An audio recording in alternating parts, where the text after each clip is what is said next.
Hi, my name is Vanessa Bazell. I would like to speak to you in the role of a Democratic state senator.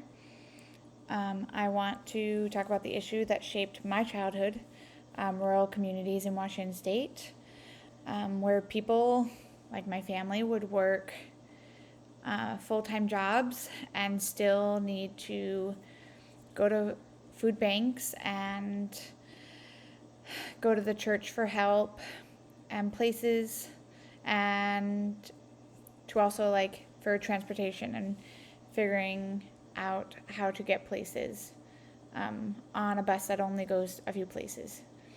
I grew up in this place, so it's not theory, it's how I lived growing up. It's not how I live now, but it's how I lived then, and how my family still lives, who all are there across Washington state, in places that are more smaller communities, further away.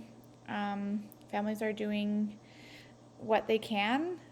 They're working full-time jobs, helping out in their communities and keeping their families the best they can. And because of low cost of wages and the cost of food going higher in gas, because of it's almost it's $6 a gallon for gas in some places and stuff when I talk to my siblings, and that's really hard for them to pay almost $1 more in diesel than what I pay, or almost $2 more than what I pay even here.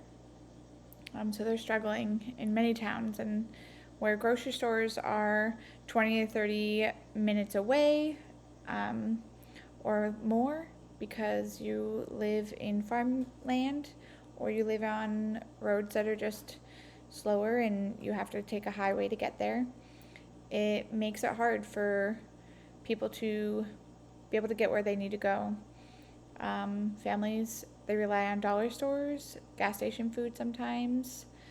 If a car breaks down, that is their lifeline to be able to get wherever they need to go for work, medical appointments, and fresh food.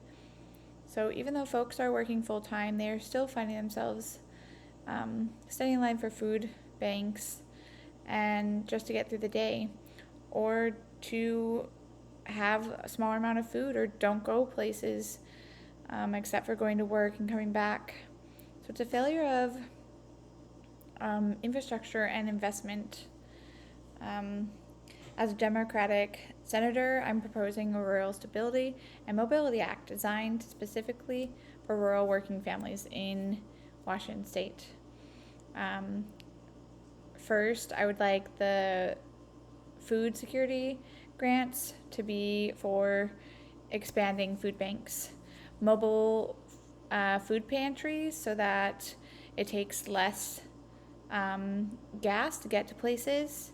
So if they can have different ones where people can go and pick up at a fire station or stuff that are local to where they're at, that would be more helpful.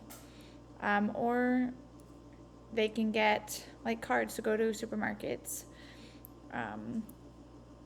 With also Washington state having farmland, hopefully that we can add in families being able to get fresh produce at a reduced cost. I know a lot of farms have food that is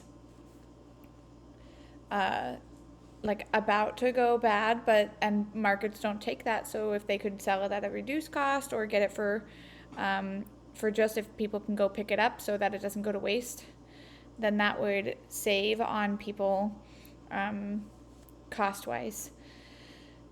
The rural microtransit transit program would be where, instead of trying to build expensive bus lines that don't fit the rural geographic, we can use small vans and shuttles that run predictable routes between neighborhoods and workplaces, or to grocery stores or medical offices.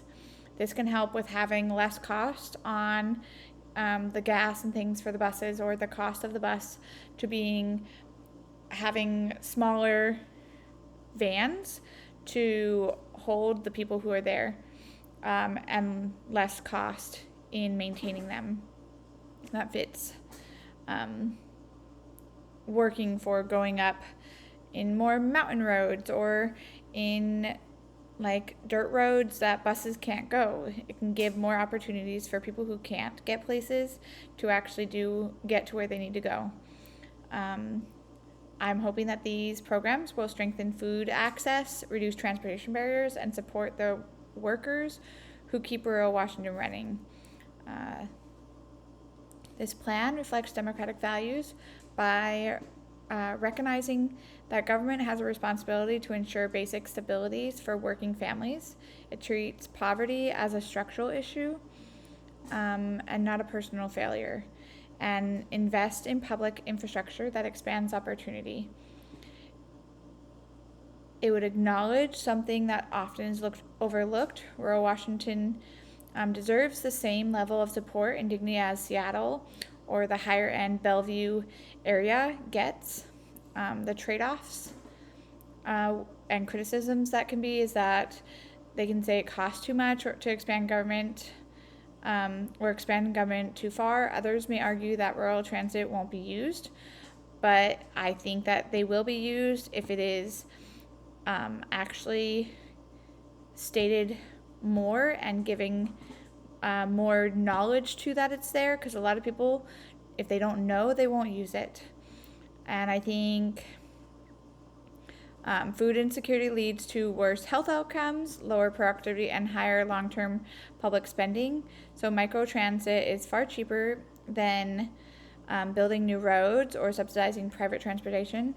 And food securities grants strengthen local farmers, local families, and local economies.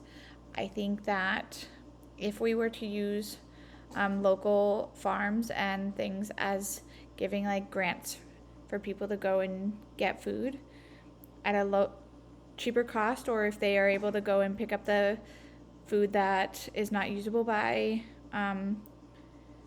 grocery stores, that it will, one, reduce on waste, but also give families food.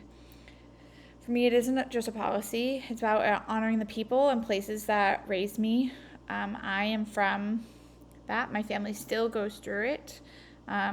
Even though I'm not having to deal with this same situation, I have 5 brothers and a mom and a dad who do. And it can give them stability and dignity and a fair shot in a plan that can really see them and make it work for families who are in need.